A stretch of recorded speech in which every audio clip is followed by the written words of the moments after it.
Hai, di video kita kali ini kita akan bahas tentang derita dan kebahagiaan seorang ya.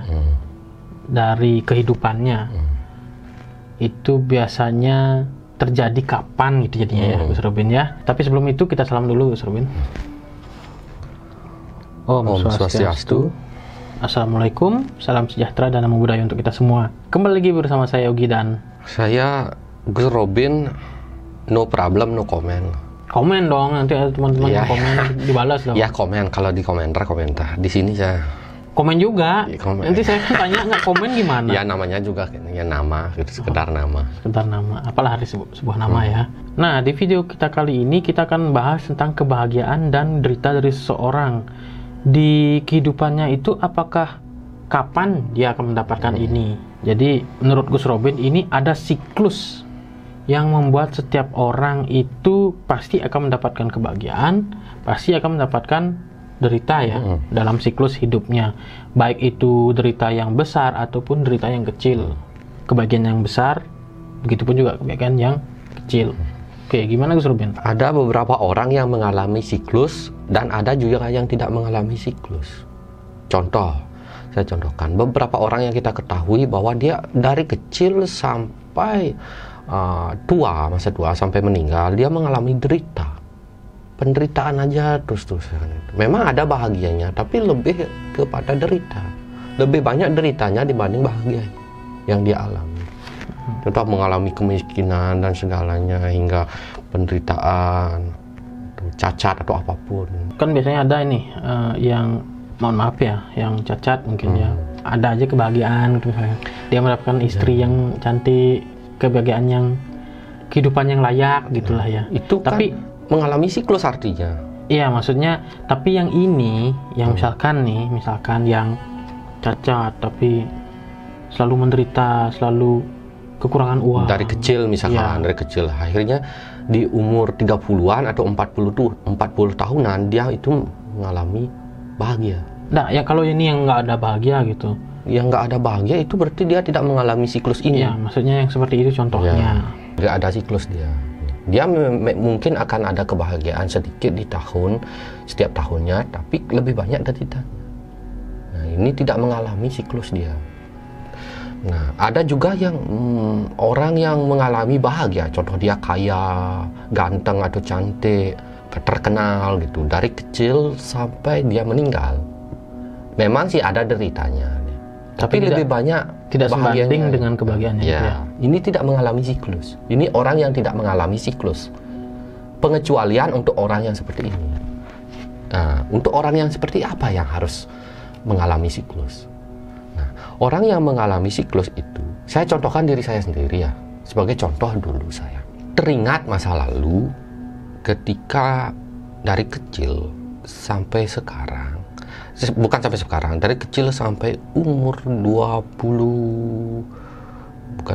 sampai umur 30-an lah, sampai umur 31 mungkin ya, sampai umur 31 ya.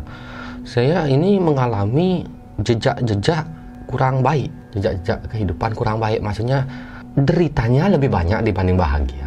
Memang ada bahagia tapi nggak begitu juga. Tapi deritanya banyak sekali saya.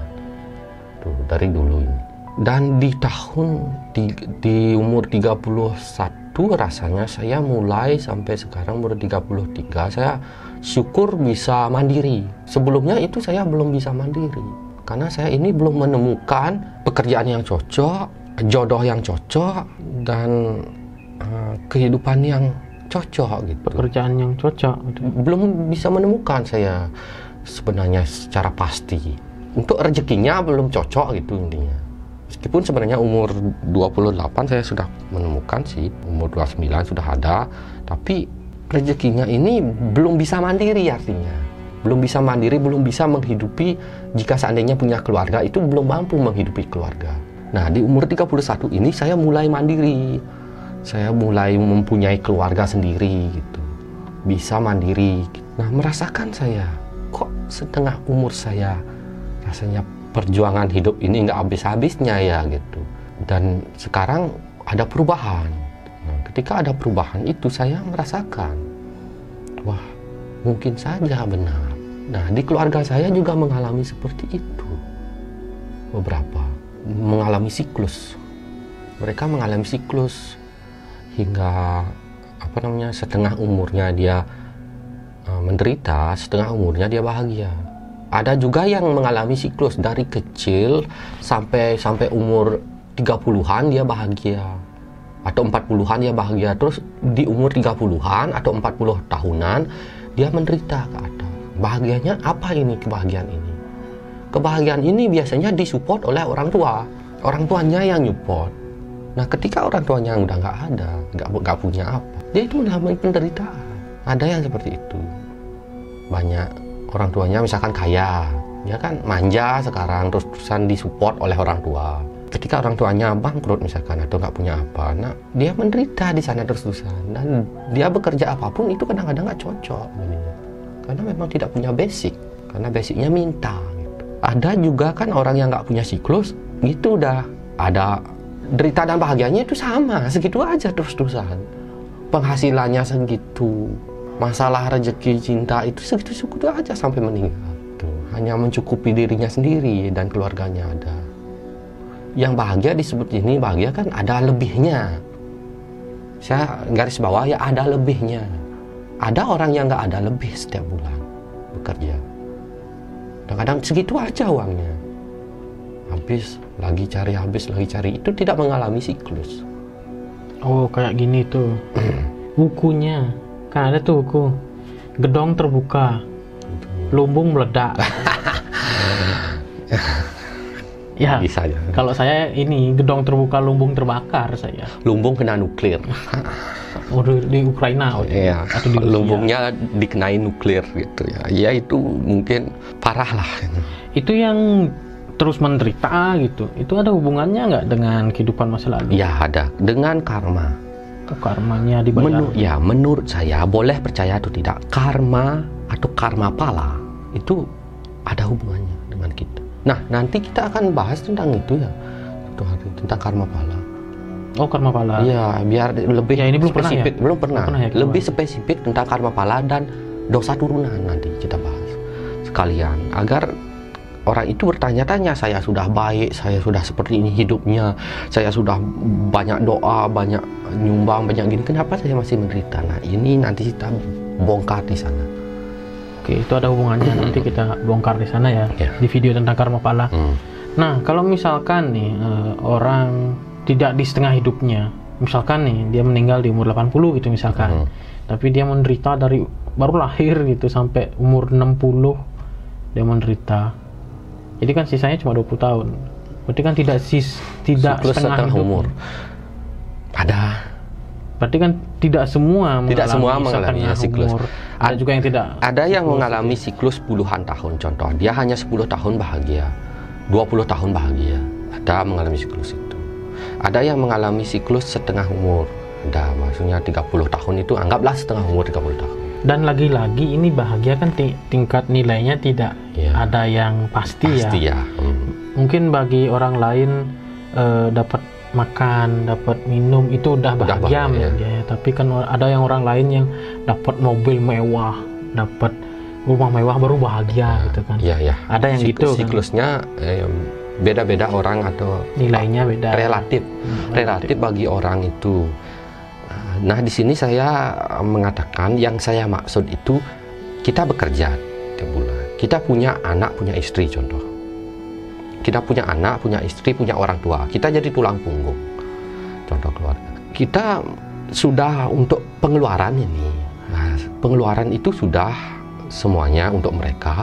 Ada lebih uang untuk tabung, untuk ditabung. Ya, artinya ini kan sukses gitu ya.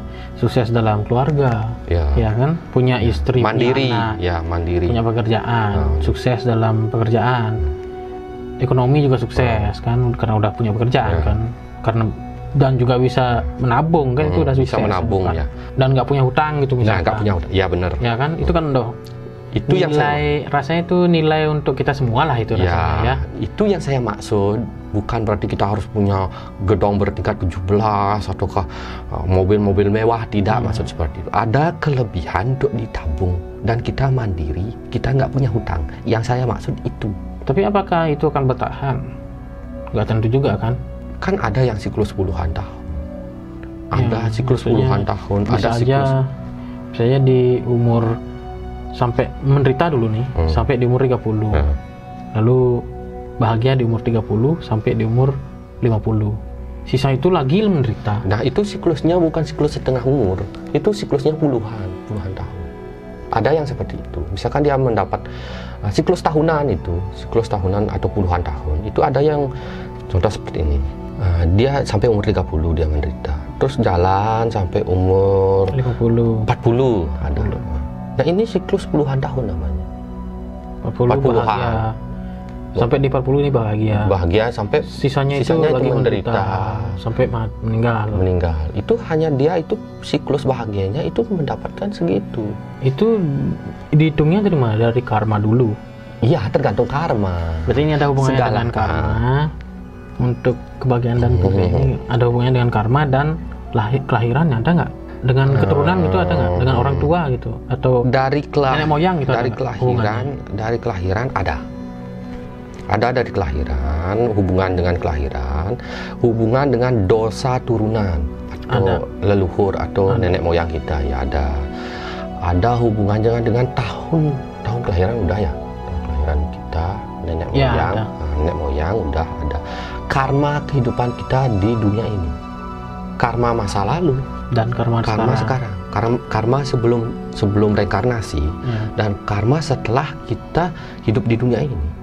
Yang kita jalani sekarang. Ya, jangan terlalu jauh tentang itu nanti kita sediain untuk yang nanti karma pala. Nah, ada hubungannya dengan itu. Ya, nanti kita jelaskan secara spesifik lagi di video agar lebih menekankan.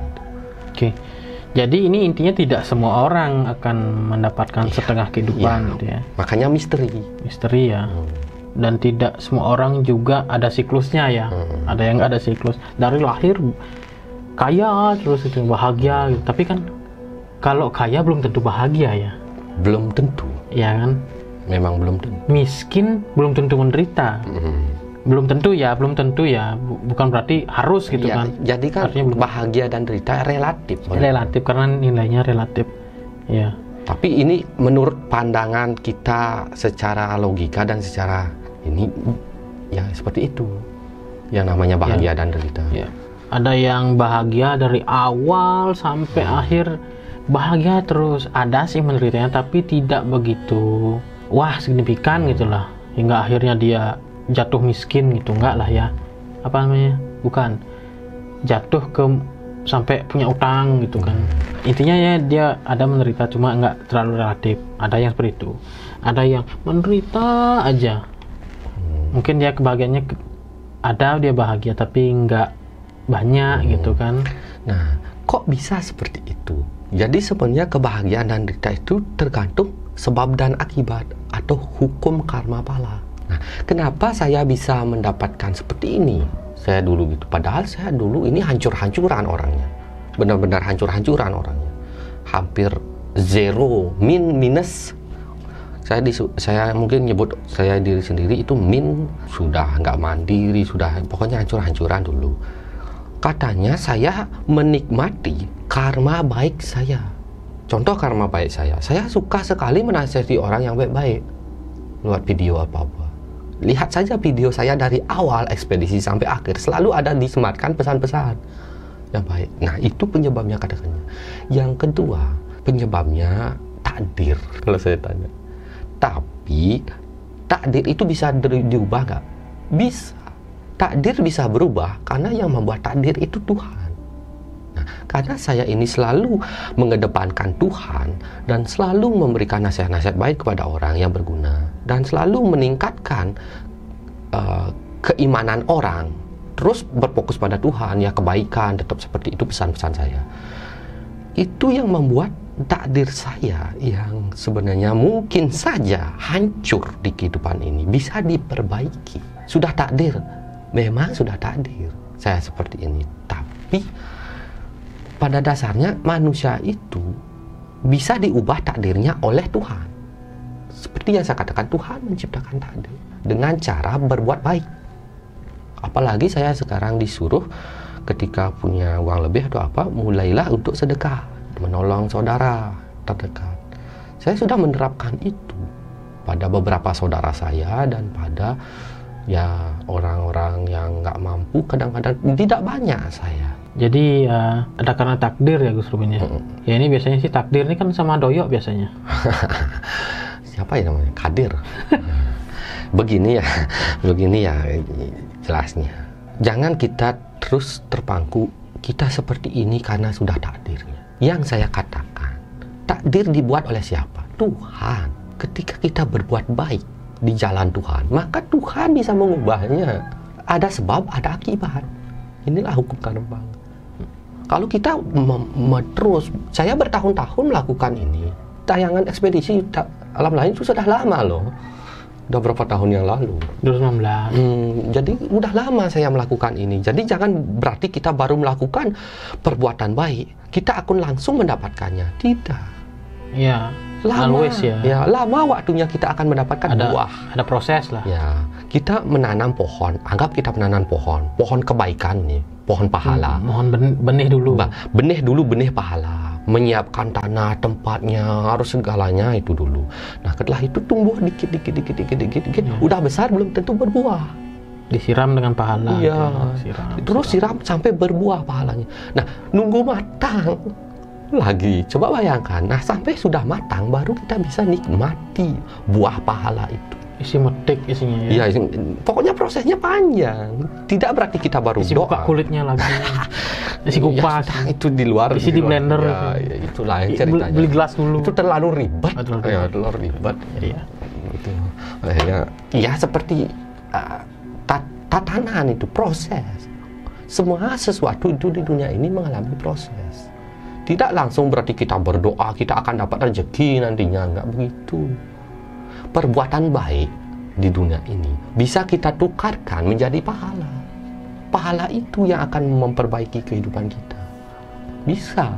Jadi perbuatan baik itu fungsinya banyak. Tapi always ingat kalau misalkan kita berpahala, mau buat pahala, always ingat harus ikhlas. Ya, benar. Dilandaskan dengan keikhlasan. Itu garis bawah ya, ikhlas gitu. Karena pada dasarnya dari dulu juga saya seperti itu, ngasih nasihat ya ada yang dengar, ada yang tidak. Saya nggak begitu. Ya, karena orangnya. Ini memang beneran gitu, emang beneran. Kalau nggak dilandasi dengan keikhlasan ya nggak bernilai itu. Walaupun kita misalkan menyumbangkan misalkan nih 1 triliun gitu misalkan, tapi kalau nggak ikhlas ya percuma juga kan. Mending 100.000 tapi ikhlas kan gitu. Misalkan ini misal contoh, atau beras gitu kan, percuma bertonton kalau nggak ikhlas kan. Mending ya mungkin 1 kilogram mungkin ya gini seadanya gitu kan. Sedekah itu nggak ada nilainya berapapun, yang penting itu ikhlas. Yang namanya sedekah itu ikhlas, harus doa pun seperti itu, harus ikhlas. Belum tentu orang yang berdoa terus tiap hari meminta rezeki, minta apa, tapi dalam hatinya ini terus merasa nggak ikhlas gitu ya. Nggak ikhlas, merasa kok nggak dapat saya, dipaksa apalagi menyalahkan Tuhan. Ya, menyalahkan Tuhan, habis itu saya sudah doa Tuhan gini-gini, akhirnya memusuhi Tuhan ujung-ujungnya. Ini enggak. Lakukan saja secara ikhlas. Doa itu lakukan secara ikhlas. Nggak usah dipaksa-paksa. Jangan menuntut kapanpun itu sudah diatur oleh yang kuasa. Tuh. Rezeki, jodoh, apapun sudah diatur oleh yang kuasa. Tuh. Jangan terlalu memaksakan diri gitu. Begitupun doa katanya. Banyak orang yang berdoa itu tidak diterima doanya. Iya, karena tidak ikhlas. Nggak ikhlas. Harus ikhlas, intinya harus ikhlas itu. Kalau nggak ikhlas ya nggak dihitung doanya. Percuma. Itu aja saya. Karena anggapannya kan ini doa kan mencapai Tuhan ya doanya ya. Kalau nggak ikhlas ini kan ada kotornya. Nanti ke Tuhannya kan nggak enak gitu, ya kan? Mending ya apapun itu. Kalau kita berbuat pahala, berbuat baik, landasin dulu dengan keikhlasan. Kalau dengan paksaan, mending jangan dah. Atau kurangi dulu gitu. Ikhlas dan nikmati saja Ya. pekerjaan itu, apapun pahala gini, apa perbuatan baik itu dinikmati aja gitu. Jalanin hidup saja gitu, jangan terlalu memaksakan diri, nanti gimana impiannya terlalu tinggi nanti jatuh gitu. Karena segala sesuatu manusia itu harus melewati tangga, proses. Oke, itu dia, udah ada pesannya juga ya. Kita akhiri video kita kali ini tentang derita dan kebahagiaan dari manusia ya. Ya, Siklus ya. ya siklus tahun misteri lah. Jadi nanti ini ada hubungannya dengan video Karma Pala. Iya. Oke. Nanti tunggu ya video itu. Jangan lupa di-share, subscribe, like, dan ditonton video-video kita yang lainnya. Jangan lupa juga untuk menghidupkan lonceng teman-teman agar kita ada video baru, ada notifikasinya. Kami pamit undur diri. Saya James. Saya Christopher Gus Robin. Ya, sebentar. Christopher Adrenalin Gus Robin ya. Sampai jumpa di video selanjutnya. Pramu Santi. Om Santi Santi Santi Om. See ya. Christopher kalau ini misalnya.